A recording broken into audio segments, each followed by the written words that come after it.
Yes, Safrik 24 political discussion starts now, where you following this great conversation. And of course, if you're following us here for the first time, remember, we are going to discuss some of the top stories that we heard today. But you know that Kenya has been drawn into the CHAN 2024, and Kenya will be against Zambia, one of the tough teams in the East African football and also Central African football. So who is going to be the winner of this CHAN 2024? That is matters concerning sports. And the sport is one of the key areas that is making this country move ahead. Also, we are keen on today when we witnessed Kalonzo Musyoka press today, and the press was toward the kind of abduction that we have today. And also, Duri today, he went to the DC headquarters, and he is one of the cabinet secretaries of the Kenya Kwanza government. So, and he went to register so that he can get information on why his son was abducted, because you know a lot of abductions are taking place during this time when we have Kenya Kwanza government. Kenyans are raising concerns about why do we have this kind of abductions currently, but of course a lot of issues are also being raised. We saw former DP Rigathi Gachagua when he was saying we should serve the people of Kenya. We should stop lamenting the people of Kenya because we were elected to serve the people of Kenya. Also, we saw other leaders saying that it is high time we focus with the development. It is high time we make sure that we change this country when it comes to issues concerning development, because the Kenyans, whenever they go to any place, then they are questioned. Because today I was following some of the conversations, and I was following through the social media platforms whereby I've seen how Kenyans are being questioned. Because after what happened today, we were witnessing, that is yesterday, we saw the championship, that is African Championship, that is CHAN 2024, that was to be hosted between Kenya, Uganda, and Tanzania, being shifted to August. Lamenting country in these two situations is Kenya. They are saying that Kenya was not prepared, even the stadiums, a lot of things CAF considered. That is why Kenya was not allowed to host alongside Tanzania and Uganda. But why do they complain about Kenya? Not only Uganda, because Museveni was, when Museveni was questioned, he said that the country is ready. They have stadiums. You go to Samia Suluhu, he said that she said that they have stadiums. I have my good friend here, Vincent. Vincent, karibu sana. Na tuambie maoni yako. Kwanza umeona Arsenal imecheza na Liverpool. Hiyo game umeionaje? Sija watch bwana. Imeenda aje? Arsenal imeshinda Liverpool, Tottenham. What was the score? 2-1. 2-1. Oh, good. Congratulations to Arsenal fans. My team is Na a pia little struggling right uliona now. Chelsea imeleta Trevor Chalobah. My team is struggling right now, and it's stressing me out a little. But we will come back strong. I know that. I trust my team, and I trust the potential we have in our squad. We will come back strong. Okay. Anyway, how are you, Bonnie? Niko fiti. Sasa hapa tunachambua siasa kidogo. Yeah, it's been a minute. Kwanza wewe hatujaputana, tuliongea na mzalendo hapa sana, wewe ulikuwa ulipotea. Mimi unajua pia mimi politics sometimes wewe inanikalianga, lakini mkipatana na mzalendo wewe, hey. Yeah, you are a sports person. We actually got to around 6 a.m. in the morning ile siku. Niliona hiyo show ilienda 6 hours. Yeah, some ladies joined us and we had a very serious debate. And when I'm around, we have a lot of things to talk about. And Yeah, yeah, yeah, yeah. today you've really highlighted things here, and maybe I should comment about the stadiums issue that you raised before we can start our formal debate. Yeah, Um, I have a lot of things to really say about the stadiums. Number one is that we are blaming the government on stadiums, which is okay, and I feel like they should be blamed because this is a thing that should have been done a long time ago. And I wonder why it's taken Kenya a very long time to realize that we need quality playgrounds and quality stadiums so that we can we can prepare for also our championship games or our local football can be uplifted. Because if you look at, for example, the football that is happening in Kisii, for example, because Kisii is becoming a center stage for football in Kenya, and it's even overtaking what Gor Mahia and the FC Leopards have done over the years.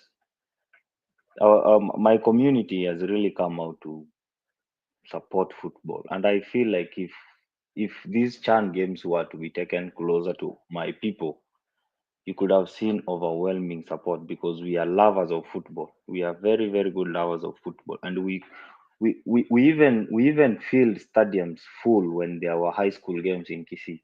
And I tell you, our people love football and they support football. I feel like the government is also misplacing these stadiums. If they were to build such kind of stadiums like Talanta Stadium in places like Nyanza, where football is like, if you look at the squad, for example, majority of the players that play for Harambee Stars and that have been so good in football over the years come from Nyanza, especially the Luo Nyanza region. And I think if they were to look for a place where they want to put a stadium that will draw fans, because Nairobi is a city where people are supposed to be working. They are not supposed to be skipping work to go watch football. But of course, there are so many people that are not working. But I feel like in places like Nyanza and Kisii, for example, those are places that we find so many people. If you see, for example, for every collection that they make after every game that Shabana plays in the stadium, it's close to a million point something every game. Even Gor Mahia does not collect that amount of money every week. So I think this issue of stadiums should be put to rest once and for all. And I like what the president has done. For as much as Nyayo has not been ready yet, and it needs to be facelifted again for AFCON 2027. So they made this uplifting for upgrading of the stadium to standards for this upcoming event because it was so close and we weren't prepared for it. And what Kasarani is doing now is going to be, I think, the final upgrade of Kasarani, I think, for over the years. And the president has really done good. And if maybe by 2027, Bukungu Stadium is done, and maybe one more stadium in Nakuru that I saw is coming up so fast, Afraha, Afra Stadium. and maybe, yeah, and Talanta Stadium. If we have those three and we maybe get one big stadium in Nyanza and then one in the coast, I think those are good to go because those are the regions that football is like uh, their cornerstone. So I think this issue of stadiums, we might blame the government, but in Kenya we have prioritized other sports, especially the Olympics and the athletics, other stuff. So I think if it's time we start also thinking about how we enroll football because I saw for those who are teachers, CBC is coming up with a lot of courses that will teach our children to be coaches and football officials in the future. And I think if we can't prepare ourselves for that, we're going to have so many jobless people through even this system of CBC. So Bonnie, I feel like as a very big football commentator, you are the people who are going to enjoy most this time around because Chan is your thing. I don't understand much about it. I only follow my club, Chelsea and Shabana. I don't really concentrate much on the other things. I only follow Shabana and Chelsea. And in my country, Kenya, when they're playing, I always wear my red jersey and support Kenya. but we play awfully bad. And I hope that we will find our feet before AFCON 27, because we must play really well so that we don't get eliminated from the group stages. So I think when you issue stadiums, I think we might blame everybody, but I blame the previous government for not really seeing it fit to build stadiums, because we cried over the years that build these stadiums, that you say build these stadiums. The president, who was the former deputy president William Ruto, promised Kenya that we should have more than 6 stadiums in I don't know which span of time. But again, his boss did not see it fit to put that money in the budget so that they build the stadiums together. But I like what the president has done. If you now take a look at what is happening in Bungoma, and take a look at what has happened in Kisii, we have a good stadium now, and in Siaya we have a stadium right now, and I saw one good stadium in Kiambu, I think. So if we continue doing these small stadiums, I think we are even uplifting our local talents, because if every county will have a good stadium, that means that we are going to also nurture talents in our locally from the counties going up. That's what bottom up is all about. I think going forward, we should encourage the government to build another city stadium like the one they're building in Nairobi, Talanta Sports Stadium, because Talanta Sports Stadium is going to change a little more in matters doing with sports. Yes. But you are saying that we should complain about the previous government. But Hmm. now, since this Kenya Kwanza government took over, we have 3 years, 4 years. They have been changing this docket for several times. And this is one of the sensitive ministries that we have. Kenyans mostly depend on this sport for their survival. We have football, athletics, we have a lot of sports. You cannot count them here. But now, when you change When cabinet, then it means that that CS was not stable. He has not even established himself, then you change him. Juzi tumekuwa na Murkomen, tulikuwa na Ababo na Mwamba, sasa wameleta Salim Mvurya. Mimi mwenyewe nimekuwa kwa press ya Chan draw 2024. Of course nimeona vile anaongea, but kusema tu kweli, that guy does not understand what is football, because kwa press hapo wameulizwa vizuri. you know, Chan you know, kuhamishwa hadi August, because wamesema August ndio itapelekwa August. Akaulizwa, how does this affect our economy?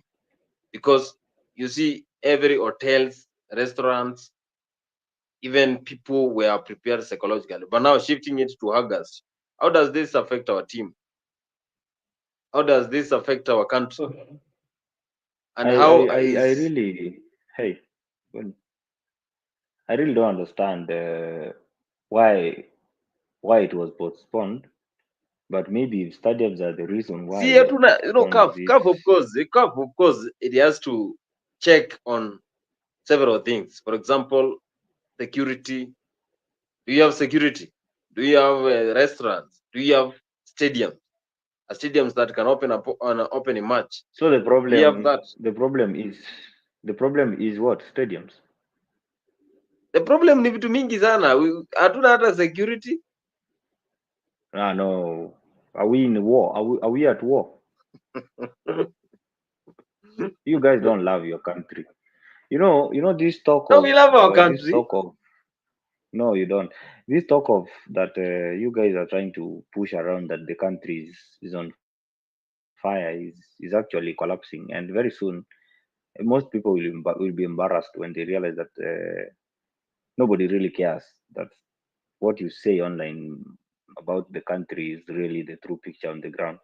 And I'll tell you, maybe because you've mentioned the CSS that have been shuffled, and I blame us the youth, because we really insulted Ababu Namwamba. We showed Ababu Namwamba middle finger, and we made him look like he's some humanizer somewhere who doesn't care about the job.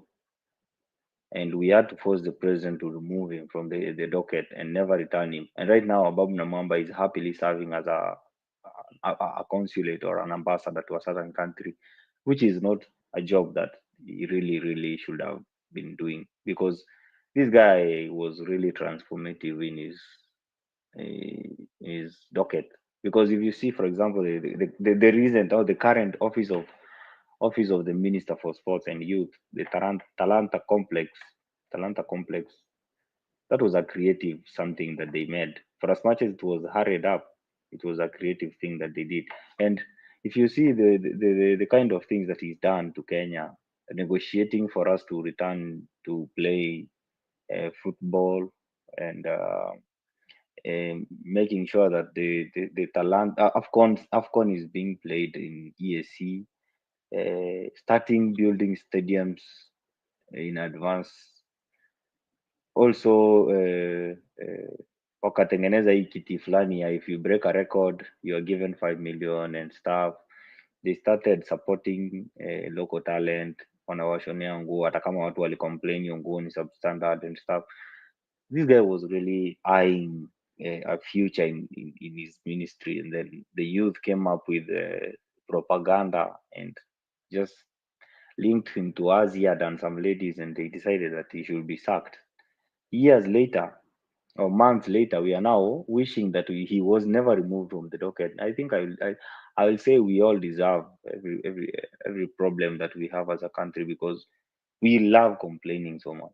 We complain a lot. We complain a lot, and we don't offer solutions. So, Bonnie, Kenya does not lack hotels. Kenya does not lack security. Kenya only lacks one thing, and I will agree with you on that. Stadiums are not to standard.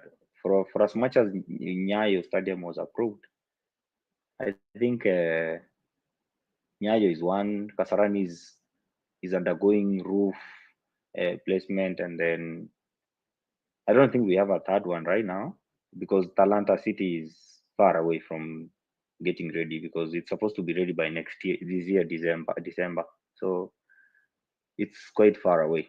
So I think what we should be talking about right now is something being done about it? Yes. And is the government of the day supposed to be blamed for that? I think no, because the president has been in office for 25 months now, or close to 27 now. And I think for as much as we don't give him the benefit of the doubt, we should start accepting the fact that he's doing things that you are not appreciating, but things are being done. For as much as we are not appreciating, things are being done. And very soon, these stadiums will be complete, and that story of building stadiums will be done forever. And I think we should give him a little bit of time, so that they don't also hurry. Wakiharakisha wajenge stadiums ziko substandard, we will be we shouldn't blame you, because we will say that we have spent so much money to build something that will drain ikuwe kama Old Trafford ama kitu yenye iko na panya. So I think we should give these engineers time. They completely create, because if you put a roof that is not well structured, and when we are celebrating it collapses on the fans, we will lose so many lives, and we will have the government to blame on that, for as much as it's an engineer that built it. But the government always takes the fall. So I think it's time we start considering the fact that even the government is not perfect. We are the people that make government, so we are not perfect too. So Boni, hii issue ya sports nitakuachia until tukianza kuongea mambo ya football, niitie Chelsea, niitie Shabana. Those are the only two teams that I told you I Sawa support. sawa. Najua Shabana Gusii Stadium by the way wanafanya vizuri sana. Kwanza hiyo revenue wana collect pale inasaidia vijana sana. Itsi In fact, wana they support still. Shabana. I still think Shabana has not lived up to the standards that we supposed to get to, because we are supposed to collect minimum of 1.5 million every week. If that stadium is to be facelifted well, and maybe the stands be expanded a little bit, and our town, for example, it doesn't have good roads in town, because nobody ever saw fit to help us build Kisi town. Kisii town is a little congested and the roads are narrow. So if the government can see it fit to even open a highway entering town, because exiting from town to Omigori, it's now a good highway. But entering town and maneuvering through town is a little bit problematic. We don't even have a good parking space, because majority of the people that drive there, they request the Kisii Primary that is opposite the stadium to help them park, and wanaharibu uwanja wa watoto wa kuchezea. So I think there's a lot of things that needs to be done, but if we live up to the standards of, maybe we get to Nyayo standards, we have enough parking, we have enough stands for the fans. Gusii people can fill the stadium and maybe collect revenue to close to 2 million every week, because if the officials also don't embezzle the funds that we collect, because I think through those tickets, and maybe they now look for some good designers. They design those shirts, patent them, and then open a store that sells Shabana things. I think we are going to have a very big team coming up from Kisii, and maybe we'll have enough revenue to sign players and overdo what Gor Mahia is doing. I think it's a matter of time. I think we are getting there. Yeah, we are getting there. We're getting there. We hope all the best when it comes to the sports docket, and we wish all the best to Salim Vuria, who is the cabinet secretary for the Ministry of Sports. But now changing hiyo sasa, tuachana tunayo, tuingia hapo kwa siasa. Leo tuliona Kalonzo. Of course, Kalonzo today he spoke, and we know he was addressing the issues of abduction in this country after Yeah, I the listened to former us. AG. I should listen to a sneak peek of what he said. I didn't get a chance to listen to him. Yeah, nitakuwekea kidogo tu usikie chenye alisema. Was one of a kind and uncompromising and apologetic in Kenyan. Yesterday evening, we learned of the passing on of senior counsel, our sister Judith Thongori. Thongori was an accomplished and celebrated family and human rights lawyer in Kenya, the region, and the international stage. Gender equality and equity were her forte. She took on many cases. Are you able to hear him? Yes, clearly. Was one of a kind and uncompromising and apologetic in Kenyan. Yesterday evening, we learned of the passing on of senior counsel, our sister Judith Thongori. Thongori was an accomplished and celebrated family and human rights lawyer in Kenya, the region, and the international stage. Gender equality and equity were her forte. She took on many cases pro bono and contributed to the intellectual input in the constitutional making process. I know the senior bar council have been on this, led by the chairman of senior bar council, Fred Ojambo. And a lot is going in that space in celebrating the life of our sister senior counsel Judith Thongori. In their honor, let us have a minute silence. January the 12th, Public Service Cabinet Secretary Justin Muturi, in a standing during a press conference, outlined in shocking detail the harrowing tale of his son, Leslie Muturi's abduction on June the 22nd, 2024, while in the company of Embakasi West MP Honorable Mark Mwenje and driver Marangui Manyara. Honorable Muturi, who was serving as the Attorney General of the Republic of Kenya at the time of his son's abduction, said that he had been waiting for answers for the last 6 months as to why his son was abducted. What should be of concern to any law-abiding citizen is that Honorable Muturi, as Attorney General of the Republic of Kenya, sat on the National Security Council, the top security organ in the country. Honorable Muturi has been seeking answers for the past 6 months, and they have not been forthcoming to someone so senior in the Kenya Kwanza regime. So senior should be a matter of grave concern to all of us. Following Honorable Muturi's statement, the Director of Criminal Investigations, Mr. Amin, invited the Cabinet Secretary to record a statement. If the idea was to cower Honorable Muturi into silence, they picked on the wrong man.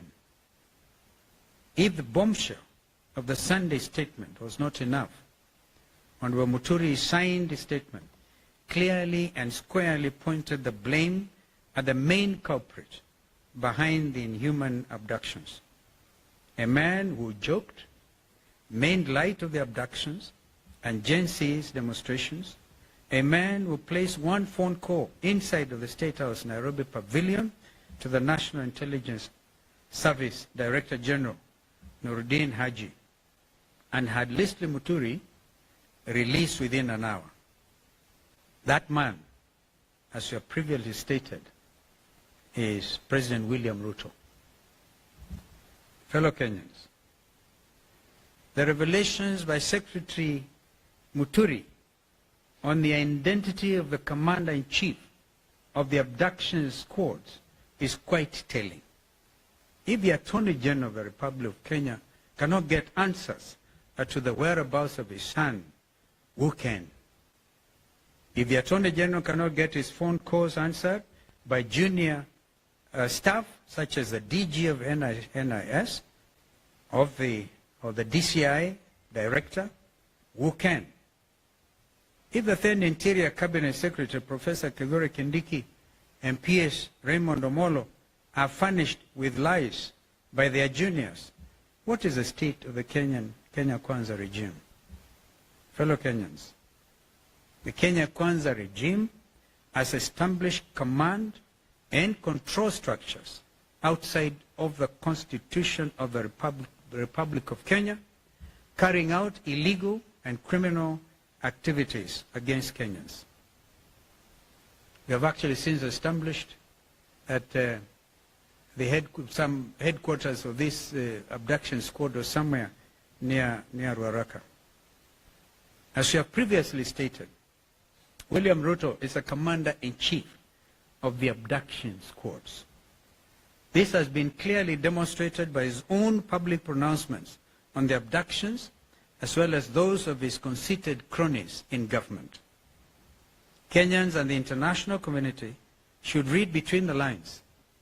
Mr. Ruto and his lieutenants' chest thumping over 2 weeks ago in Bungoma was not only a gross violation of Mr. Ruto's oath of office, it also bore all the hallmarks of a dictatorship and a crude attempt to instill fear in Kenyans by subduing them into silence. Mr. Ruto's dictatorship, which now kidnaps and tortures people in underground prisons, must be considered as a renegade criminal enterprise. And this in accordance with the ICC's Rome Statute. And for the avoidance of doubt, the Director General of NSIS could not be held responsible alone. The ICC statute talks about the person bearing the highest responsibility.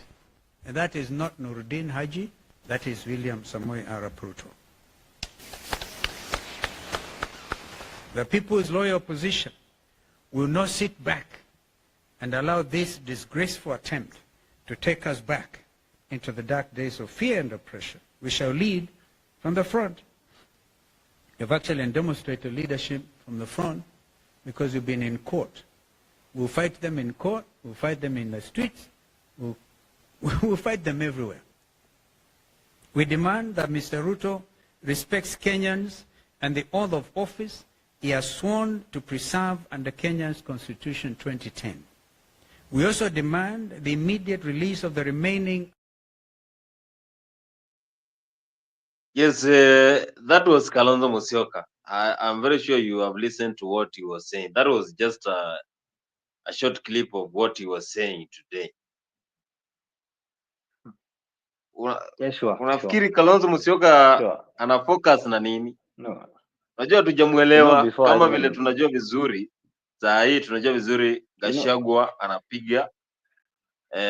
anapigana na serikali baada ya kuondolewa pale. Kalonzo bado hatujamuelewa. Hajaambia watu wa Ukambani, sisi hajatuambia kama anataka kuwa rais. Bado anasema yeye anaongoza upinzani. Mara Junet Mohamed anasema mtu yoyote ambaye anasema anaongoza upinzani atakuwa anachukua kiti yake. Yeye ndio official minority whip opposition. Kalonzo, mbona unafikiri? Hebu tufafanulie Kalonzo anataka nini? Bonnie, you know, I have said it here before and I will say it again. I've never taken Kalonzo Musyoka seriously, and with all due respect to the supporters of Kalonzo Musyoka, I've never taken that man seriously, not because he's not a good guy, but because he's not ambitious. He's never been serious. So I'm sorry to say that, but I've never seen him as a serious person. And before I even speak about his seriousness, when you say that Kalonzo had a press conference, I knew what he was gonna say before I even listened to the video, because I knew he was going to try to now point fingers at the president, because now that Muturi has come out, he was trying to point fingers at the president, because that's literally what everyone does nowadays.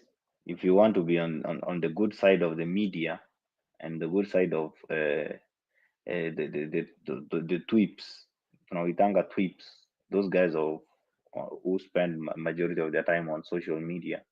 If you want to be on the good side with them, just demonstrate that you are insulting the president and you are blaming the president, then you'll be on the good side of them. So I understand Kalonzo Musyoka is playing to the public gallery and trying to earn some little sympathy, but it's okay, because the issue he's talking about is also an issue that I wanted to get to the show and talk about. I wanted to talk about it and I wanted to really discuss it. And I wish that if people join us later, maybe we can also again redo it. But for now, I have enough time to say my mind and to speak my ideas. I think, Bonnie, from my experience, if you work in every government or in every democracy, everybody has a right to do a lot of things, including what Kalonzo has said there in the press, that they are the people's loyal opposition, whatever name that they want to paint themselves. There's nothing like loyal opposition. They are the people that are looking for an opportunity to join government, that maybe join on their own or join through the back door. So that's the name, loyal opposition. But I will say this: if Kalonzo Musyoka and his brigade thinks that by waking up every week from some building. There's a building that is along Mbelia State House Girls, where they usually make those press conference. Najua hapo. They go there every week and they make press conferences. They say things about Ruto and they spend the whole week defending their statement on X and on Facebook. So if they think that's the way to go, I wish them good luck. But I want to tell them one thing. If Kalonzo is ever dreaming of becoming president, he should know that there is one entity in government that you have to protect at all costs, and that entity is called the NIS, the National Intelligence Services. That is that's the backbone of the country. If you dismantle the NIS, you dismantle the country. And I want to talk to those people that are trying to insinuate that our NIS has failed. My friend, we live on the mercy of those people, because those people do not sleep. Those people have their ears in every corner of this country. Even this conversation that we are having here, those people have ears on this, because they know terrorists are always looking for an opportunity to strike. And the moment someone plans a strike, those people will always catch before you know it. And those are the kind of things that you discuss in those Security Council meetings. So when I listen to people like Kalonzo Musyoka trying to castigate the NIS and blame it on the NIS that the NIS has failed the country. Oh, I saw that speech that Rigathi Gachagua made on I don't know the 20 something of June last year, trying to point fingers at the NIS director Nordin Aji. And I saw Muturi doing the same, and I was asking myself, why are these people not focused on the president? They're just focused on one person, Nordin Haji. They are pointing fingers at him and accusing him of abducting people. They're accusing him of uh, not advising the president. And I'm wondering if they thought that the NIS had failed and they had the same advice they wanted to advise the president. And imagine, to your shock, Aboni, when Muturi was when Muturi's son was abducted, he was the AG. Rigathi Gachagua was the deputy president. They both sat in the NSAC, National Security Advisory Council. They sat there. Yeah, yeah. In fact, you know what? I don't have to interpret the constitution for you. The NSAC constitutes of the president, the deputy president, the attorney general, the minister for interior, the PS interior, the attorney general, CS treasury, and the NIS director, DCI, na IG, and the boss were KDF, all the bosses were KDF. Those are the people that sit in the NSAC because that's the highest organ of the country that makes critical decisions at critical moments. So when Rigathi Gachagua was making that press from Mombasa, I'm sure even then the team that sits in that council was banging their heads and wondering what kind of a shan is this guy that we admitted and swore to protect the secrets of the NSAC. Who is this guy? And I'm sure they were frustrated. And again, now Muturi has come out to again do the same thing that Rigathi did. And I'm gonna tell you here, not because I want to show like I know a lot of things.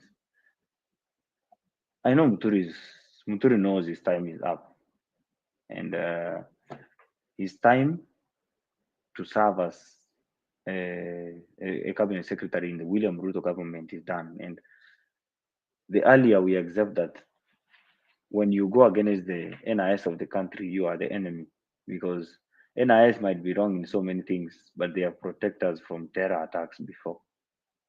They have protected us from so many bad things from happening. For as much as they are rogue officials in every entity, I think NIS has done a very good job, regardless of what people are trying to say, because NIS are not given a shoot to kill order because majority of them don't carry guns. No one is. I don't have the real constitutional guidelines on how they operate, but I don't remember them carrying guns and shooting people because that's not their job. Their job is just to be an ear to the ground and advise the president on what to do. So, and this advice is not only given to the president in privacy. This advice is shared to the National Security Advisory Council. Those are the people that sit in that council and listen to everything that is happening in the country. So maybe the only problem that these people that are trying to blame the NIS are having is that this guy that is sitting in this seat is maybe doing things that they didn't want him to do, and or maybe he's finding these people that are doing legal or illegal deals and used to go scot free are being caught before they do it and they are shut down. And maybe it has had some cartels from some regions, and now they are coming out to roast NIS. And I'll tell you, bro, if if we keep on castigating NIS and demoralize the officials that spend the whole night, the whole day, no holidays, to make sure that our country is safe. Because minus those guys, even the Al Shabaab, even the guys that are fighting the Al Shabaab in our borders, and those guys that are in Boni Forest, without the NIS, those guys will be dead in a minute. Because these guys are using the highest technology to spy on us, spy on criminals, fly drones all over the forest at night to see intruders. They are protecting our borders because police or whatever the border patrol, they cannot manage to keep our borders safe alone. They need these guys to keep our borders safe. So when I listen to these senior people that wants to be president or dreams to sit in the highest office or organ in this country, castigate the only body that has kept this country together, and other countries are crumbling and crumbling with problems and war every day. I think we are having a very big problem. And when I see some people on X celebrating that, I say we are having a rotten generation, and we don't have a future, and we don't have leaders in this country that are being born now. The likes of Umtata and Kalonzo and Rigathi Gachagua, those are entitled fellas and people that think that they know it all. But I will tell you, Bonnie, because I usually don't fear talking about hypocrites. These are people that know what comes with presidency. These are people that are well aware with what presidency is. They know the pressure that comes with this seat. They know the kind of information a president has to deal with every day. They know the kind of decisions a president has to deal with every day. But they are here pointing fingers at the only body that has never been biased. The only body that can decide to give us the corrupt judges in this country, because they know the only entity that can decide to undermine any any person that has ever engaged in any corrupt activity in this country. Because if I tell you how many people engage in corruption every day, you might think even William Ruto is a kid in this country, because there are people who engage in corruption every day. Our youth are doing illegal deals, and these NIS sometimes they watch and they're like, you'll get caught. They just turn a blind eye. But I'm sure, I'm not saying that they do, but I'm sure these people know and they see and they watch. So Bonnie, when I look at when I look at the people that complain, I look at leaders that complain. I am like, I think they don't even deserve. They don't deserve to be anywhere near power. They don't deserve to be anywhere near leadership positions. And I really hope that NIS will not feel demoralized to do their job. And Bonnie, this guy called Kalonzo Musyoka is just now acting like a cloud chaser and someone who is not ready to become a leader in this country, because he is not demonstrating to be one. Because he should be among the first people that are should tell the kind of should tame the kind of utterances that are being made to the NIS, because he himself was a vice president and he had an opportunity to sit in the National Security Advisory Council meeting, and he knows the kind of information that a president has to deal with every day. In fact, he was even unlucky to engage with NIS when the country was in a very terrible crisis that we have never seen, 2007, 2008 violence. He managed to sit in that council meeting. So when you all you Kenyans sympathize with these leaders that castigate the NIS, I wonder what kind of brain we are all using, because I don't believe that the brain that we should be using as a people, and elect another leader assuming that we are making a good change. No, we're even going to sink too low and make a very bad mistake. So Bonnie, I think I have answered and interpreted the kind of nonsense that Kalonzo made today. Thank you. Yeah, thank you so much, Vincent, for explaining to us, and of course, with the stand of Kalonzo Musyoka. But did you see that I've seen that there are some rumors that Kalonzo Musyoka might come together with Gachagua The mountain might join the eastern part. You also heard how Gathoni Mushomba and also the other members of Eastern region last year when Danny Maanzo and of course they were having those meetings in the eastern part of Makueni. And Kalonzo might join Gachagua for 2027 so that they can show dust to William Ruto. That is what Gathoni Mushomba has said. I will be looking for that video. That they want to win the Nothing good. 2027 general election. Nothing good will ever come from that coalition. Take that to the bank. Nothing good. I'm promising you, because I have dealt with a campaign. I have been involved in campaigning. I want to tell you today, because maybe most of the Kenyans don't know this, but 2022, 2021, 2020, 2020, 2019, 2018, 2017, William Ruto traversed this country like no other person has ever done. I had an opportunity to follow him to so many campaign trips. I can tell you, Rigathi Gachagua was in our team, but 98% of the time he camped in Mount Kenya. He spent 99% of his time in Mount Kenya. He doesn't even understand what other communities do. He doesn't even understand how to talk to other communities. The same applies to Kalonzo Musyoka. Kalonzo Musyoka only knows the Kamba backyard. He only understands the Kamba people. And I can tell you, William Ruto got a lot of votes in Ukambani. Like we surpassed the margin we set. We surpassed that in Ukambani. And I will tell you, Kalonzo Musyoka has not succeeded in folding the Kamba vote to one basket. And he will never do that. Because Kamba people, like the Gusii people, we like to have independent thoughts. We'll have to diversify. You can find my father and I sharing the same house, sharing the same plate. But when it comes to elections, we elect whoever we think we agree with their policies. We don't have that Mutuetu syndrome from our region. That's why you have not seen us celebrating the likes of the Maraga and Matiangi's names being thrown all over, because we know how to investigate someone. We know how to uplift our leaders. We gave Nyachai a try in 2002 and we voted him to the man. That's how we operate. Since then, we have never voted in one basket until we find a good leader who is ready to unite us. That's when now again we come together and vote for one person. And I will tell you, these guys that are trying to make a coalition, they're trying to form a coalition, they're trying to uh,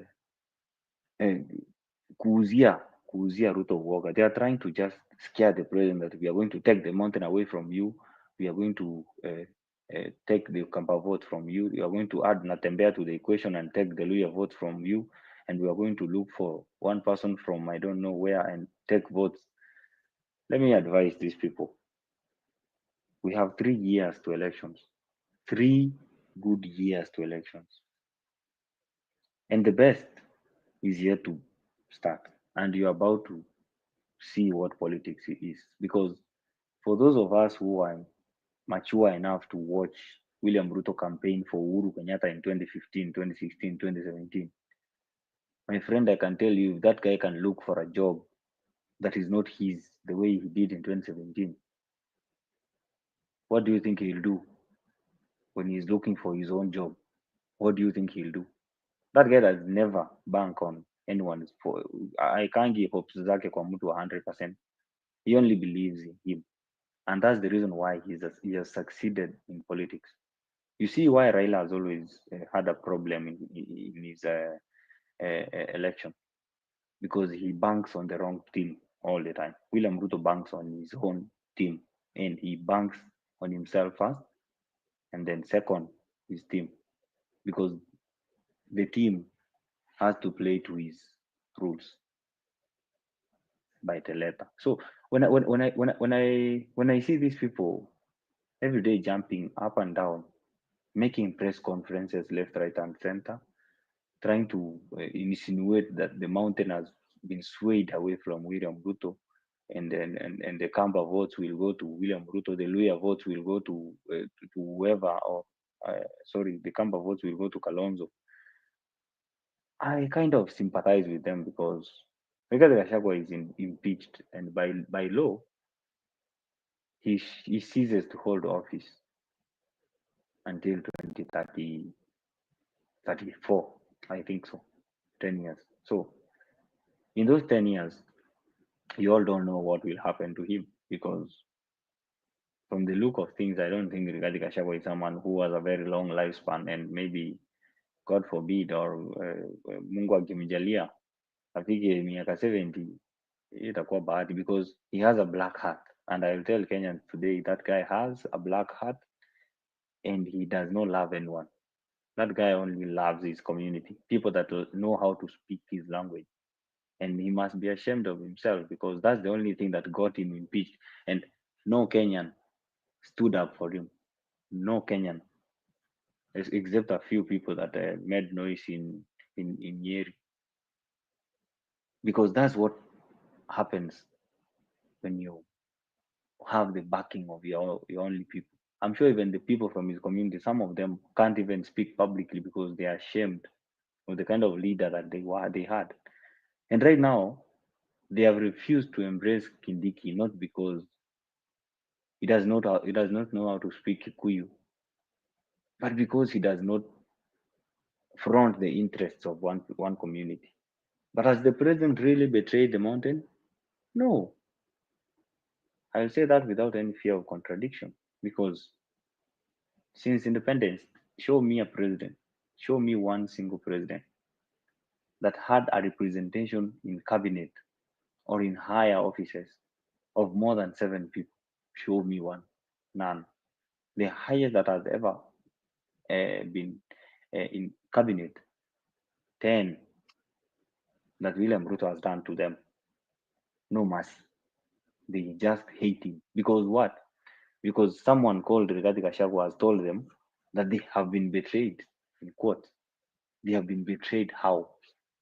Because he was kicked out as a tribal lord, or because he was destabilizing government from inside out?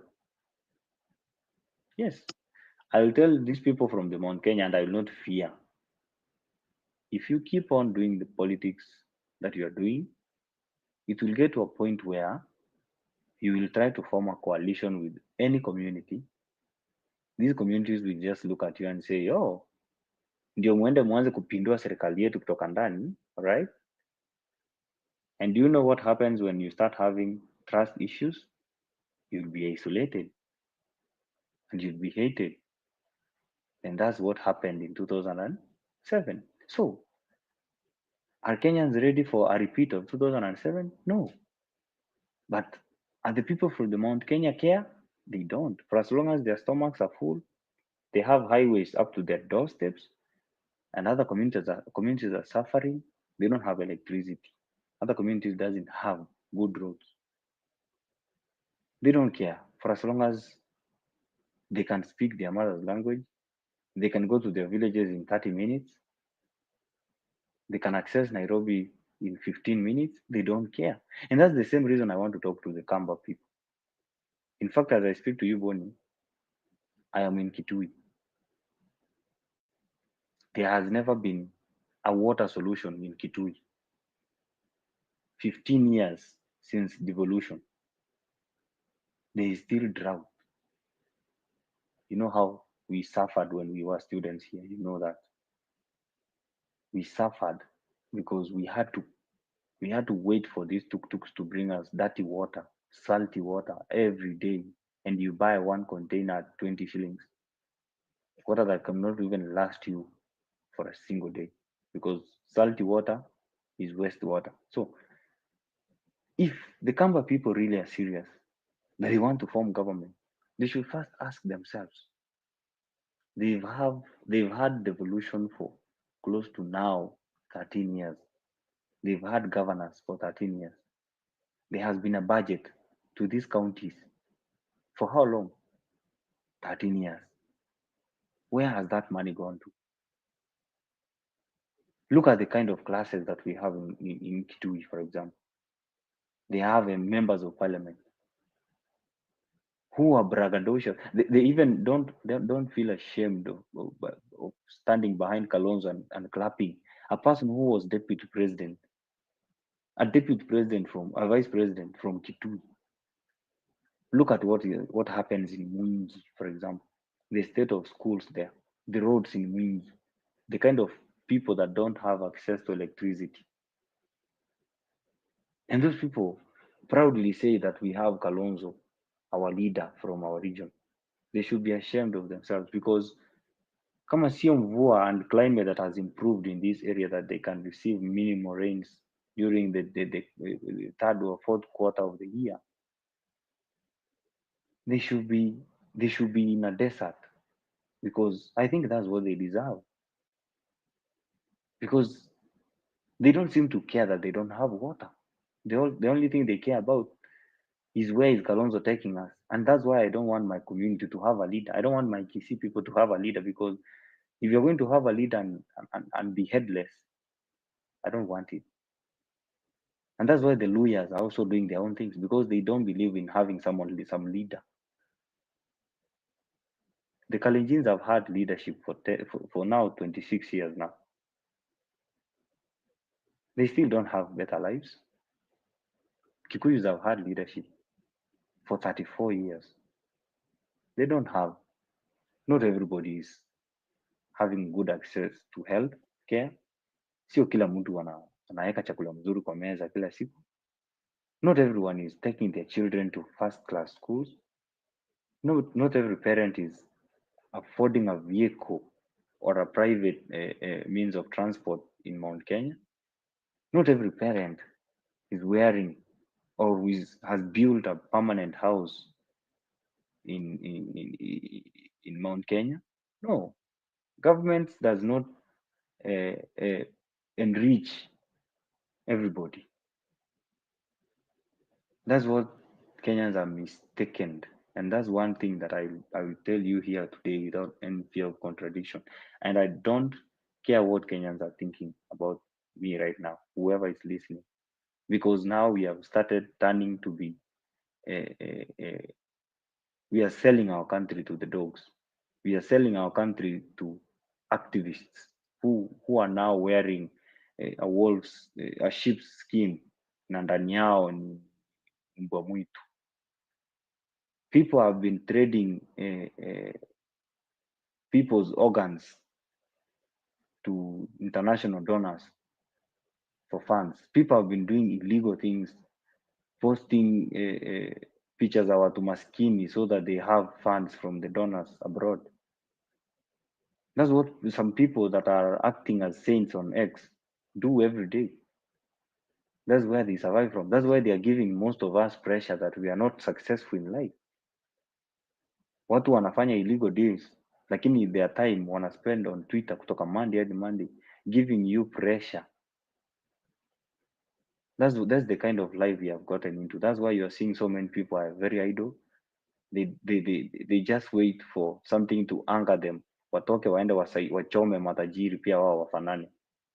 That's where we have gotten to. And I will tell you, Bonnie, and I will never stop until Ukambani, especially Ukambani, is saved from this kind of leadership. Because you can't tell me that at 21st century, in 2024, we don't have piped water. We still rely on water from these small water catchment areas that people have built for their animals. We can't be relying on those things. In fact, I think we have lost the comradeship from university students. When I was a student, like an active student, continuing student at SIT, we could not have allowed such kind of a thing to happen because right now, these guys here cannot even stand up to bad leadership because they contribute to the economy of Kitui. They contribute greatly to the economy of this county and they deserve to be connected to water permanently. And the day I will find a chance to speak before any leader from this county, I will tell them to be ashamed. And Bonnie, today, I am glad I'm here because I told you this year is not going to be easy, and I'm not going to spare anybody. I'm going to spend my entire year trying to tell people that if you think you know best, we also know something that you don't, because that's what makes us different, and we have a different perspective. And the reason why I believe most of the people hate the president right now is because they expected that during his tenure, the illegal deals they used to do, the money laundering that was going on, will be wholesale. Everybody will have access to that money. But what has NIS done to them? It has shut the illegal deals. And now some people are suffering in silence. They can't complain. They can't say it. The only difference between what William Ruto has done and what Uhuru and Matiang'i did is that if you were captured doing illegal deals, you were shot dead and fed to the dogs, or some buried somewhere in Shakahola, or your body is found in River Yala or River Tana. But are Kenyans appreciating the fact that we are trying to have someone who is allowing us to discuss issues, a bill that is not even supposed to spur emotions nowadays goes to public participation.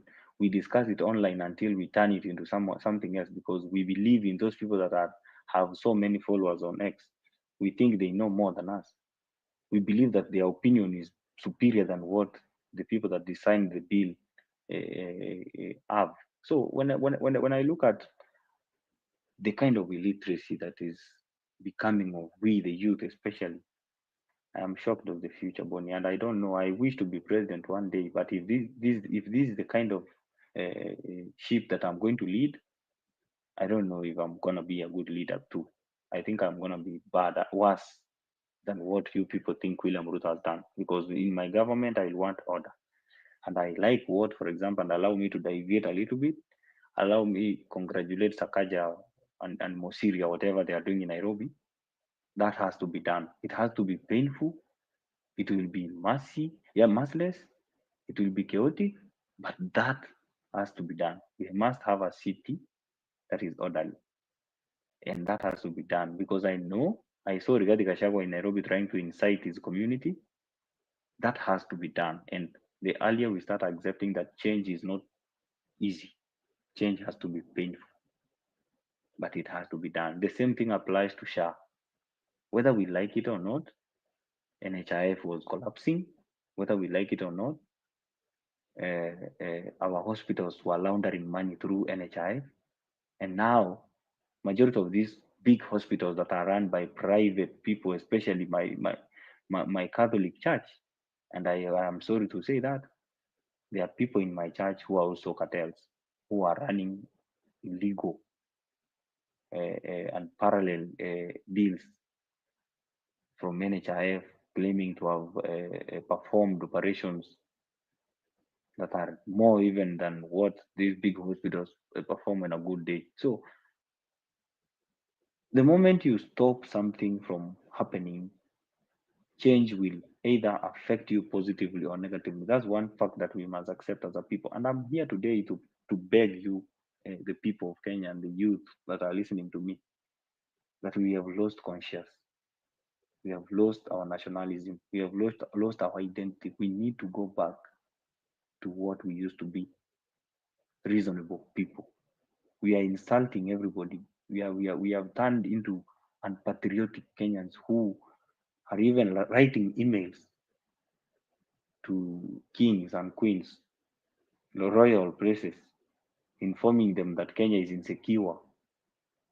We are scaring investors away from investing in our country just to see the president fail.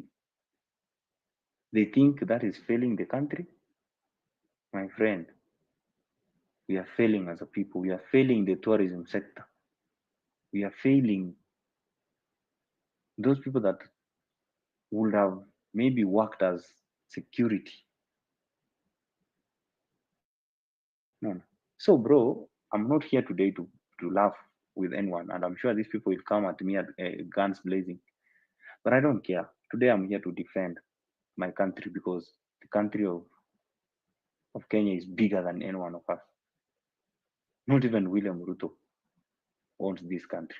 Not even Raila Odinga. Not even these guys that brag on Twitter that they are bigger Kenyans than others.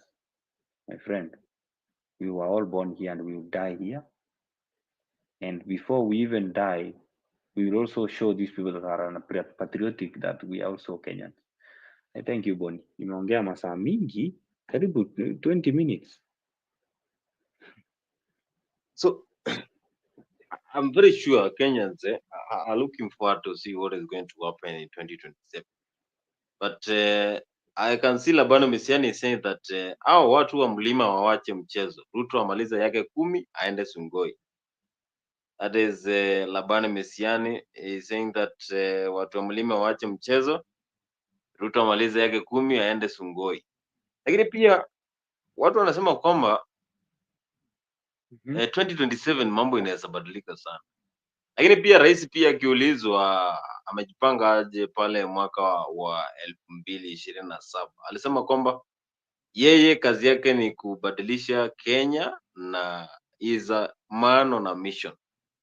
And also you have seen today I was following closely to what Gathoni wa Mushomba said. He supported what Natembea said. I think the mountain still is confused. They have not settled because they are trying to support anyone who is trying to criticize the Kenya Kwanza government. But of course, the president is saying that he's a man on a mission.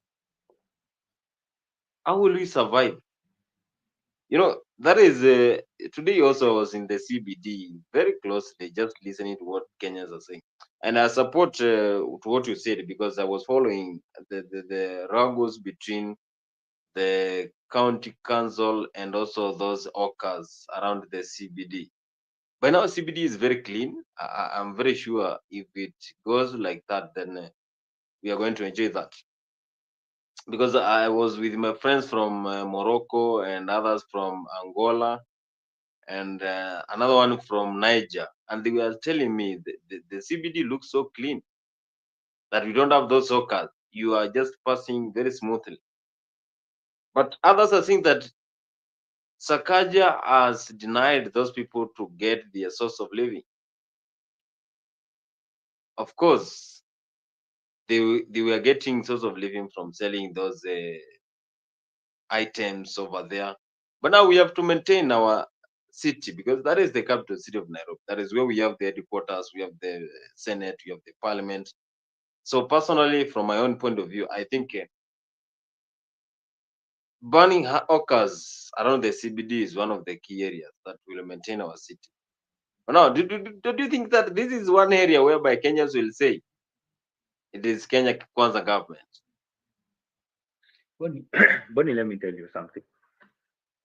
You know, the reason why I hate that city is one thing, and the reason why I've never felt comfortable to stay in Nairobi is because I don't know if you've ever been in town during peak hours. I don't know if you've ever been there. Na ukwe uko na cargo, and you are walking through this Tomboya Street, for example, heading to Afya Center or going to somewhere. You even don't see vehicles. You only see people selling things.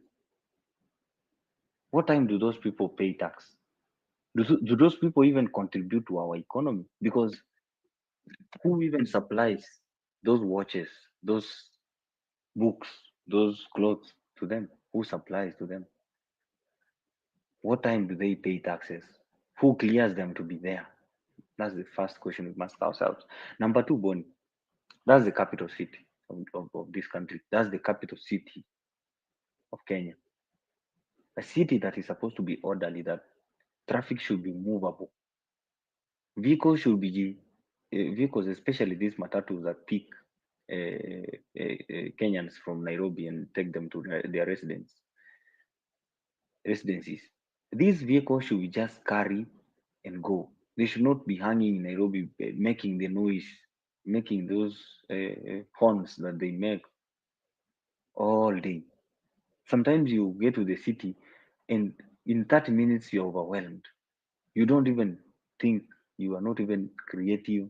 You even your plans that you had collapse the moment you step your feet in CBD. Sometimes gari inapita inaumwagia uchafu, unaenda kusonga hivi unakanyaga nyanya ya mtu, unakanyaga matunda. That's the kind of city we have in Nairobi.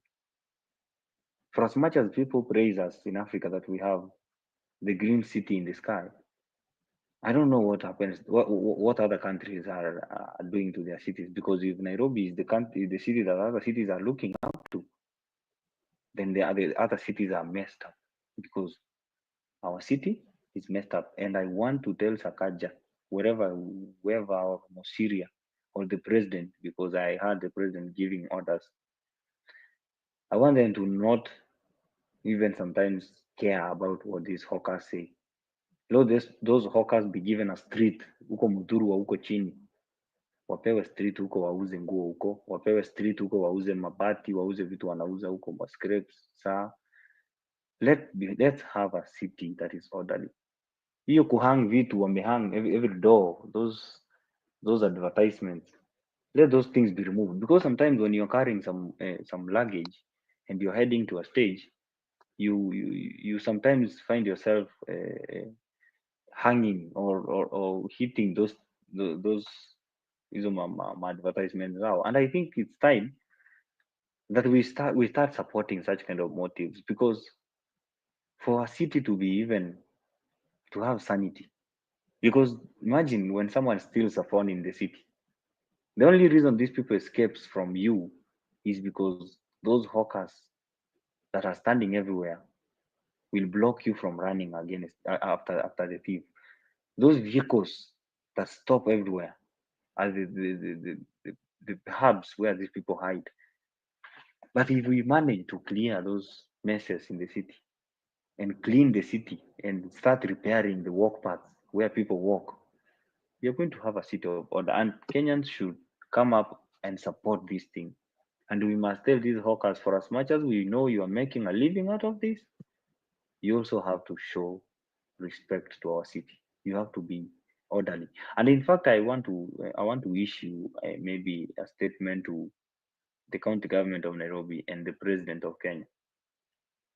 The number of illegal migrants in Nairobi, the number of these people that sell njugu and kahawa, and I don't know, hizi za kuosha gari hizo, hizo ya kuosha windscreen. Those people that are selling those things are not Kenyans, because there's a day we stopped, tulikuwa kwa jam hapo Waiyaki way, and some guy came and sold something for my friend's car, and when we requested the number, it brought a certain name that was more Burundian and or Rwandese, and I was like, how have these people all of a sudden overtaken Kenyans Hao in selling these wamejaa. things? Yes, that's the same thing that's happening in where I am right now. Every day they are here selling tea, they are here selling mandazi, they are here selling things, they are selling perfumes, they are selling clothes, they are hawking all over, making money and exporting it to their country, and nobody's speaking about that. Our focus is insulting other countries, insulting our president, making a bad picture of our country, not respecting our leaders. That's what we are doing, and we have forgotten the basic principle of citizenship, protecting your country at all costs. So I think it's time we start supporting this kind of things that Mosiria and Sakaja are doing in Nairobi. For as much as people are insulting these people, cleaning that city will only make it better. And for as much as they are cleaning the Nairobi River, if they clean the Nairobi River, because that's what the president is doing, you clean the Nairobi River, build good houses for people, and then make a good sewerage system for the city. From there, the road network will improve, walk paths will improve, and then all of a sudden, the city will be clean. And then now we move into creating jobs, because that's how you transform a city. We have lost our minds as Kenyans. We are blaming, and we are allowing tribal bigots like Gachagua to come to our city and lecture Kenyans that they are collaborating to chase Kikuyus who are selling things in Nairobi. and allowing Somalis to thrive. When I listen to these guys speak, I sometimes wonder how his people from his backyard support him, because this guy is messed up. And I am sorry to say this, that was a mistake, and it must never repeat again in this country. We must never have such kind of a leader anywhere in this country, because if we have such kind of a leader in this country, we are going to have another Kenyatta. We are going to have another Kenyatta who, in my opinion, extended the colonial period to 14 more years. So, my brother Bonnie, let me tell you, this is how we infect change, and we must face it head on. And it's time we do it. And we do it whether people like it or not. I think I will submit up to that, and I will proceed. Bonnie. So like now, in Usan sasa 2027 tutakuaje? 2027 tutakuaje? Maana ukiangalia Gachagua anataka kuingia pale 2027, tukiangalia Kalonzo pia hajatuambia, tukiangalia pia Natembea anataka kuwa president, tukiangalia pia viongozi wengi sana. Matiang'i yako pale. Matiang'i kwanza siku hizi anatokea tu polepole. Watu wanasema kwamba Matiang'i anapatiwa support na Uhuru Kenyatta. Ni ukweli? Bonnie, everybody has a right to run for president. Na unajua William alisemanga, William is some philosopher that people don't even recognize. They hate him to a level where they don't even study his politics. William Ruto once told Kalonzo, and I know that clip is famous. He said, and I'll quote him, unajua hawa watu wanakusukuma usimame, lakini ujue hata mimi niliambiwa pia hivyo nisimame na watu wetu. He then went ahead and said, wakusimama ni wengi, lakini wakushinda hiyo ni tofauti, because the winner is always one. So that's a principle of competition. There will only be one winner, and the smartest always win, and that's what politics is. So everybody has a right to run for president. I can decide 2027 I have the requisite qualifications to run for president. I just submit my names to IBC. I'm cleared by KRA, I'm cleared by DCI, and I'm cleared by whoever. And if IBC clears me to run, there I am. I just need to make a few merchandise, publicize myself, make some funny jokes about my opponents, and people will start talking about me, and that's how you run for president. But is that how you win? No, that's not how you win. So if I ask you, for example, who's Matiang'i's constituency? Matiang'i comes from my backyard, and I will tell you without any fear of contradiction, he has not consolidated his constituency. And even if he had to consolidate my constituency of Kisii and Nyamira, we only got a maximum of 800 to 900,000 votes. Is that enough to make you president? No. Number two, let's assume you have gotten 100% votes from Kisii and Nyamira. You need 25 counties, 25 counties, and you need to have at least 25% of the support from those counties. Tell me where Matiang'i is going to get 25% of the votes from 25 counties. From Kikuyu? No. From Kalenjin? No, because those are the two regions from the Kalenjins and the Kikuyus. Those are the two counties that contribute, because Mount Kenya has 9. The Rift Valley has, is it 11? Something like that. 11 counties. Those are 20. You only need 5 counties from outside and you make a requisite requirement to be president. That's what people ignore. And you need that. Number 3, you need to get to 50 plus 1. 50% plus 1. You need to get there. How do you get there? You need to gather at least half of the votes cast. At least more than half of the votes cast. Is that even easy? With one constituency, Kisii County and Nyamira County? Gusii speaking. No, you're not winning presidency with that. So will you rely on these people on social media that are pushing Umtata to run, and months later they don't even talk about him? They are focused on Matiang'i, they are focusing on Maraga. They don't even care about Umtata anymore because they know he's not serious. He's not going anywhere. So if you bank on such kind of people, you are lost, because during elections, 99% or 96%, let me just use that because I don't want to also act like I know more. 96% of the youth don't even travel up country to vote, because majority of them have their votes not moved from up country in the villages. Majority of them don't even move to the villages to vote. They prefer to sleep in Nairobi and watch TikTok. And that's how we will win our presidency again in 2027, because they will be busy singing Sakayo must go and Kasongo must go on TikTok and Twitter and Facebook, and real people will be voting on the ground. Our mothers in the villages who are feeling the impact of rural electrification, people who are seeing roads in the rural areas, people who are seeing healthcare working in their villages. You see, people whose cows are going to be vaccinated, whether some people on X complain or not. My friend, I'm telling you, if these are the kind of people that people are banking on to run for presidency, I'm sorry, man.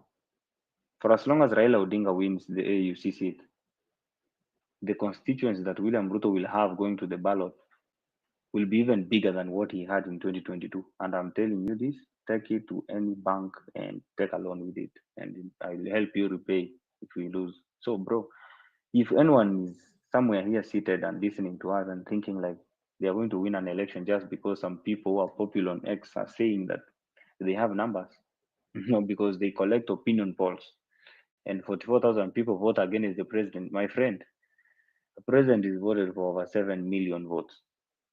That's a fact that even the people from Mount Kenya know, and they know that. That's why some of them are silent. And when I tell you the silent majority will one day rise from the Mount Kenya region until Rigathi Gachagua goes style up, it will happen very soon. And you will see. It's a matter of time. And I'm telling you, Bonnie, today, the Kamba people must wake up, because this is one community that among the few Bantus in the country, because we are not so many. The Bantus are us, the Kisi, Kurias, and Luyas, and the whatever, the Kikuyus who sees us less humans, because we are both Bantus, but we have never even benefited from their reign. So if the Kambas will keep on making mistakes, and now they have been lied to that they are cousins from the Mount Kenya region, they have been lied to, and they are about to fall for that trap. And I want them to do that, because at the end of the day, these dams that are supposed to be built in a region where there is a problem of drought, because I don't think in the Mount Kenya region drought is really a big problem and there is a problem of water. I don't think that is a problem. These dams are supposed to be constructed here in Machakos, in Kitui, in Makueni, for irrigation purposes, so that there can be greens, and maybe green cover will start attracting rainfall. But the people of the Kambani, are they saying that? No. They are hearing what people are saying on social media, and they're saying Ruto is unpopular. I'm here, I know. So, bro, when I tell you that the problem of Kenya isn't even education, the problem of Kenya is ignorance. And we are both ignorant, and we will live to be like that, and we will regret. So I'm sorry to say this, but William Ruto is winning this seat, whether you like it or not. So people should start embracing his presidency now, because they are going to miss him when he gets out of power. I submit. Hey, that is the Honorable Vincent Machoka saying that people will miss President William Ruto if he gets out of power. Bonnie, don't you think they will? Because we miss Uhuru. I heard people saying they miss Uhuru. In fact, I wish you were the center stage of campaigns. You aren't as much. That time when we were in campus, I was at the center stage of campaigns, and I can tell you, my friend Uhuru Kenyatta was hated. Uhuru Kenyatta was hated. People hated the policies. People hated everything he did. They even complained about expressway and SGR. Right now, they even wish Uhuru Kenyatta could have continued for another term. So when I tell you people will miss William Ruto even more, I know what I'm saying. And we will maybe revisit this video in 2034. Yes, history, of course. There is a time when we had that Torotich Arab Moi ruling. We had President Kenyatta. Now we have William Ruto, who is now the president. We shall live to remember, of course, of what is happening. But a lot of Kenyans, I'm just telling you from what I'm hearing. They are saying that 2027 they are going to vote so that they can make a decision. So we are waiting to see which kind of decision are they going to make now. Which kind of decision they are going to make after 2027. But of course, I know very well that 2027, a lot of things are going to cook up. I thought that Kasmuel Makur is going to be the Gen Z leader, but they are saying that he was he was seduced until he joined the government. Is Kasmuel in the government? Bonnie, let me tell you. You know, one reason why I admire Makore is that Makore is strategic. In politics, you have to have strategy. You can never fight from outside. You will not win. You don't win when you fight from outside. You will only have some small wins to celebrate. The Gen Z had their moment in June. That moment will never recur again. That's why you saw this story of abduction was cooked, and everybody just went on about the business and nobody complained. So when I tell you Makore is smart, is because not because he's working with my president, but because he knows what he's going to do with these people close to him. They're going to mentor him. For as much as we hate them, even Umtata, these people that you think hate these people, my friend, these people look up to their campaign strategy. How did these people win the election? What did they do differently? How did they defeat the system? How did they defeat Raila Odinga and Uhuru Kenyatta combined? You see? And what are they going to do now that they think we are against them? So, do you think these people don't study William Ruto's strategy? They do. So, Makore sat down and realized, oh, kumbe mimi nimezaliwa Nyanza. Yes. If I want to run for a seat, where do you go to?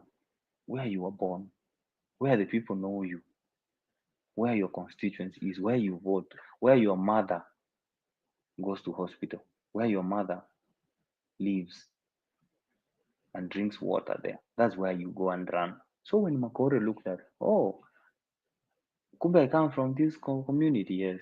And this community, for the past 60 years, they have been united under one person, the Odinga. Am I some robot? Am I some God sent angel who does not know that? I know. So Kasmuel sat down to himself and said, oh, I've been called a traitor, yes, but this other side is ready to embrace me. I should jump ship, go there, act dumb, learn, make myself a good name, and maybe I will have the blessings of these people to run for a seat in my home and be something. And then when I'm inside government, all those things that I used to say outside there, I will try my level best to implement them and stand by my word. That's what you do. All these choir and choral and praise and worship things that you see from Murara's team, you see from Umtata's team, and these other teams, those things does not win someone an election. And I want to dare these people that are saying that they are going to vote in numbers to even tell us if they know what a ballot paper looks like. They should tell us if they know how a voter's card looks like. because they don't care. They have never cared. Nothing is going to change. They're just issuing threats 4 years to elections. And I want to dare them to prove me wrong because that's what I want them to do. And I'm daring them today to catch and to register for votes, to register as voters in good numbers and turn up to vote because that's another story. Turn up to vote because this time around, we're also going to turn up in large numbers to make sure that we also tell you that we agree with the principles that the president is doing. And I'm telling every Kenyan seated and listening to me right now, and you should take it again to the bank and borrow a loan and take a loan with it. We are going to surpass the 9 million mark in 2027. So you better look for 10 million votes. I don't know from where, but you better do that.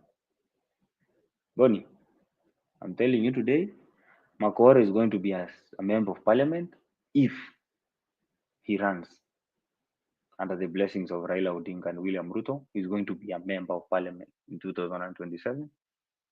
And God willing, I will be also a member of parliament or a member of county assembly in 2027 if I decide to run, because that's how you be strategic. If you want to be president and impact change, you have to do it smart, you have to do it carefully, you have to learn how these people operate because you can't just go there and start bullying NIS. You can't just get into government and start bullying the KDF and the police. Those people will, those are the people that protect you as president. Those are the people that fly you in planes. Those are the people that make sure that your schedule is planned and your security is briefed and your protection is careful, that if you're going to a danger zone, they protect you. So Boni, when you see these people insulting NIS, they will get to those seats one day and they will wish they didn't say what they are saying now. Thank you. Thank you so much, Honorable Vincent Machoka, for those kind of pure and good analysis for our Freak 24 political discussion. And of course, we want to say this. Thank you so much for today's time and for those who are following this conversation through all our social media platforms. I want to say thank you so much, and we are looking forward to having more discussion every day here in Africa 24. But the question that I will always ask is, in whose hands will Kenyans citizens be safe? I can In answer whose you that. hands? I can answer you that. Yes, please. You can only be safe in your own hands because you are the only person who knows the kind of skeletons or the number of skeletons you have in your closet. Even your mother doesn't know the kind of evil things you've done with your life. Nobody knows what you've done with your life because the moment you get out of your mother's womb, you disconnect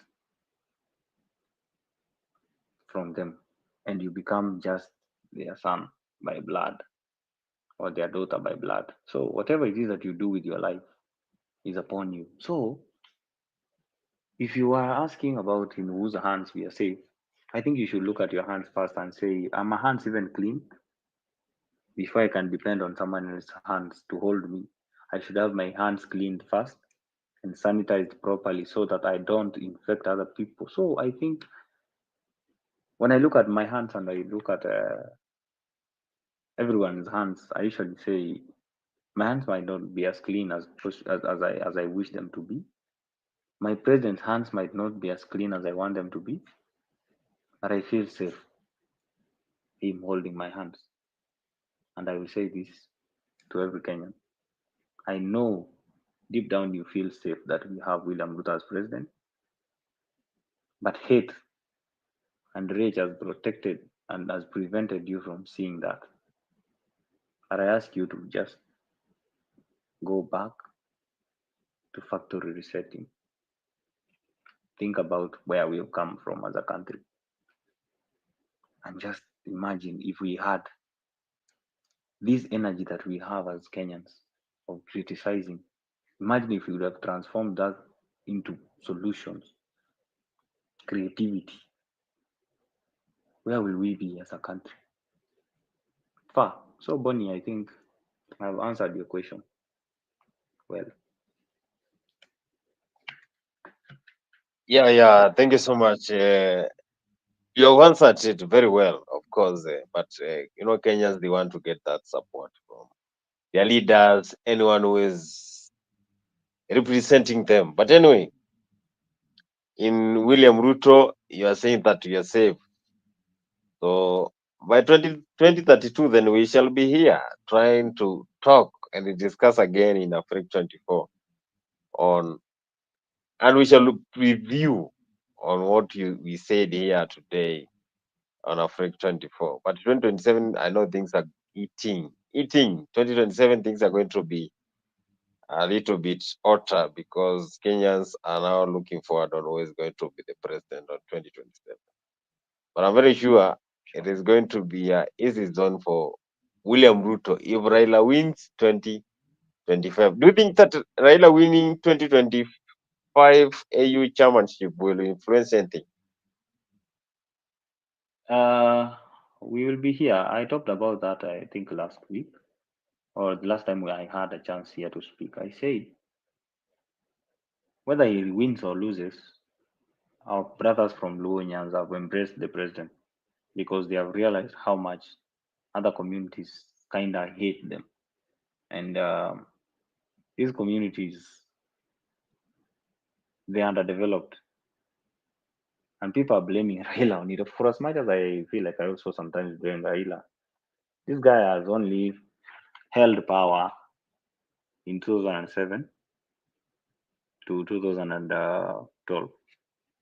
And then in those times, we were dealing with difficult times. We were coming out of a very serious war. The economy had collapsed.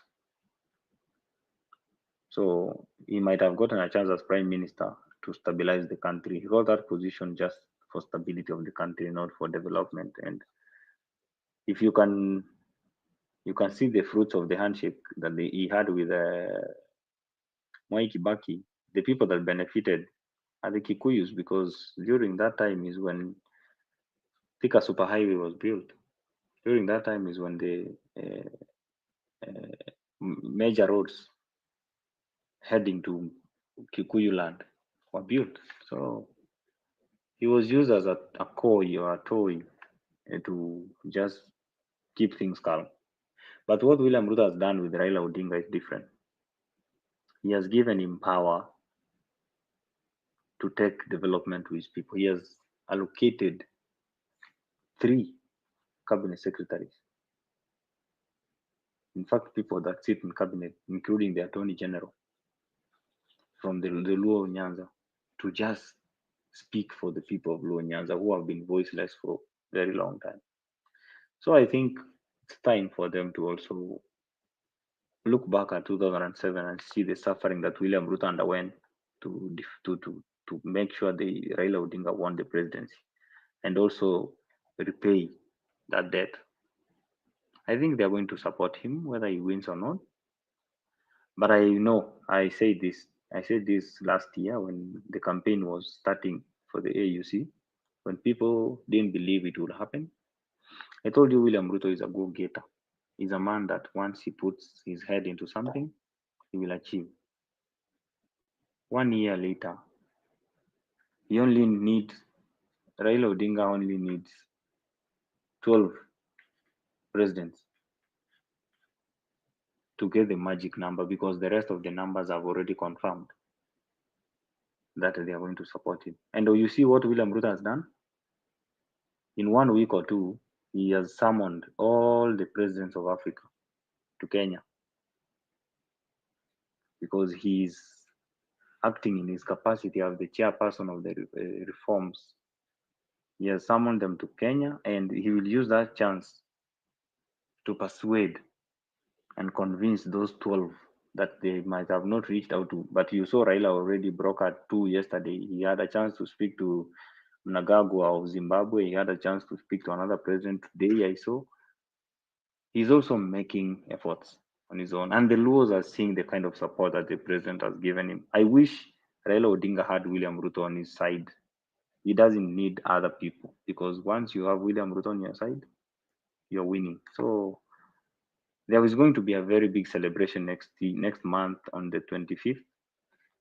And Bonnie, I'm inviting you to also prepare yourself with a good suit because that day people will wear expensive suits because if you want to know the kind of people that know how if you want to know the kind of people that know how to enjoy power, Bora our mimi brothers from nijotee kitu. Luonia. Hapana bana, wewe shona suti alafu tutakuambia location. Wewe usijali, utaambiwa location. So for now we have won this thing, whether you like it or not, whether Kenyans that hate Raila Odinga or William Ruto like it or not.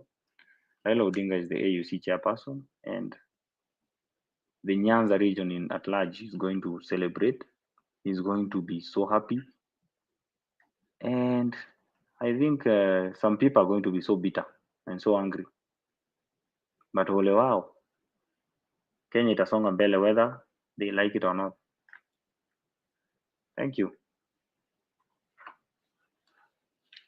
Kenya itasonga mbele whether they like it or not. That is Honorable Vincent Choka saying that they will not believe it.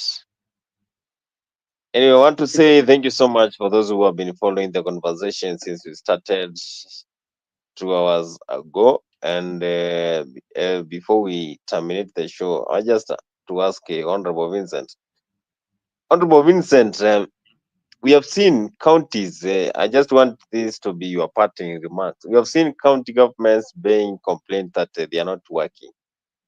Now, do you think that this devolution really made these governors to get close to the money, and this is the highest reason that is making them to squander public resources in the finance?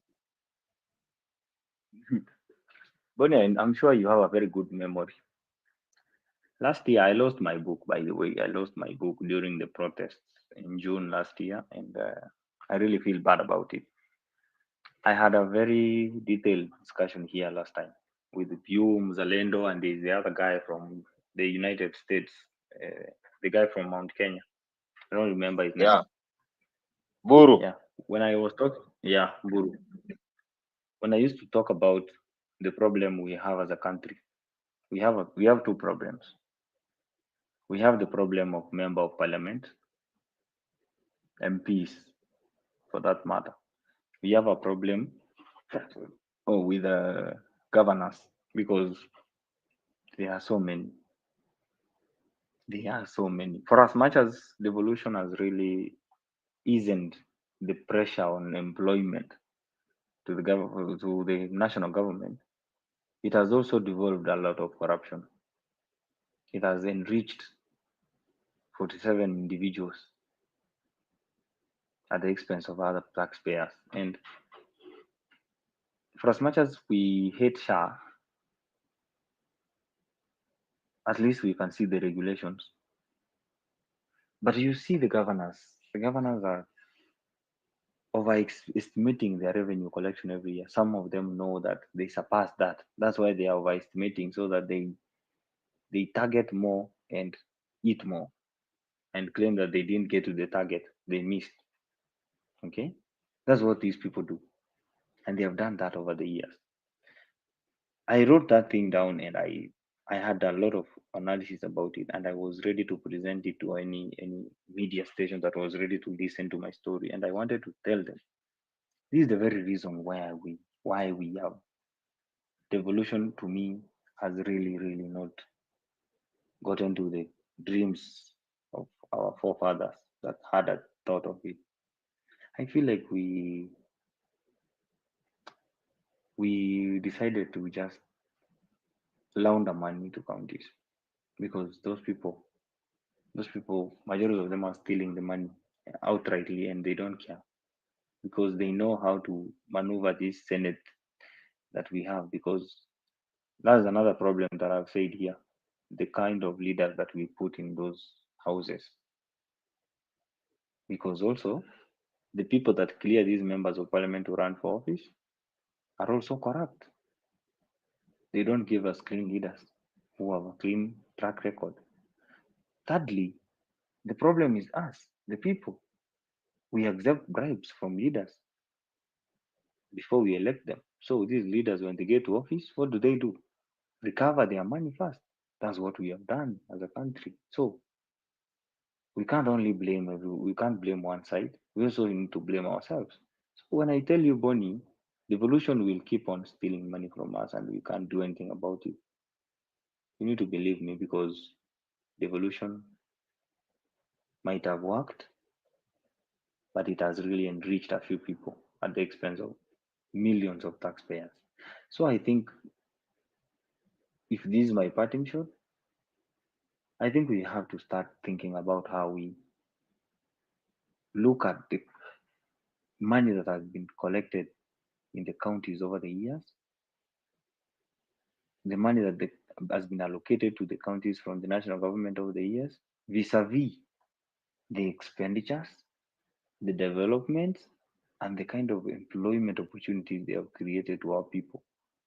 Otherwise, if we calculate those three things and the books does not balance,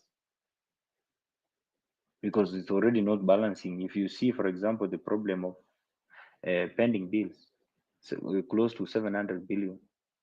If I can tell you that close to 500 billion is from counties, you won't believe me because counties have 400 and something billion, universities have 70 something billion, the national government has close to 200 and something billion.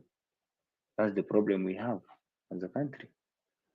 So, are the counties really helping us as much as we wanted them to? No. What should be done is a solution that I had also crafted, and I can't remember the exact words I used, but I felt like counties are good, but maybe we should have regional counties. We have just a regional county, and then we have now mayors, or we have the way America does it. We have a governor of a state, and then we have mayors.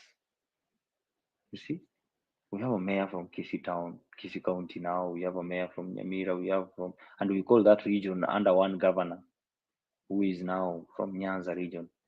If we can do that, we are going to minimize this problem of electing someone from your village so that you can have your time to eat. Because that then will be the solution to the problem we have. Because there's too many governors, corruption is rampant, and we can't control it. And the president alone can't do it. We have to help him. So I think if you are going to wind up this debate tonight, I wish to also take this opportunity to say that today we've had a very nice discussion. For those people who are going to listen to this 1 hour 48 minutes debate, we've really spoken a lot of things.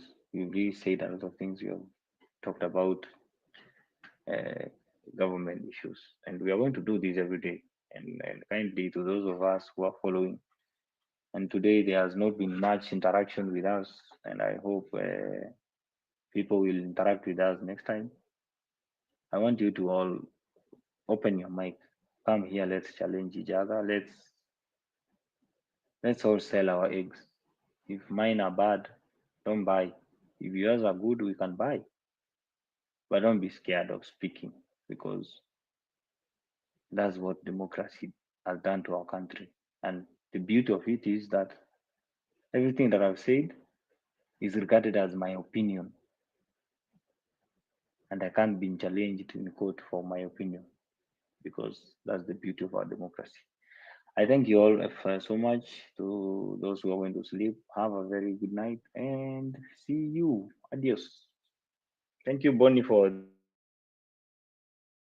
Perfect, Honorable Vincent Machoka, and thank you for your time. And if you're following us for the first time, remember to always follow the conversation in our Working 24 late. YouTube channel.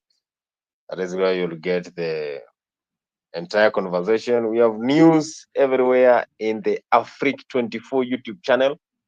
you subscribe to our YouTube channel. That is the support that we all ask from your end.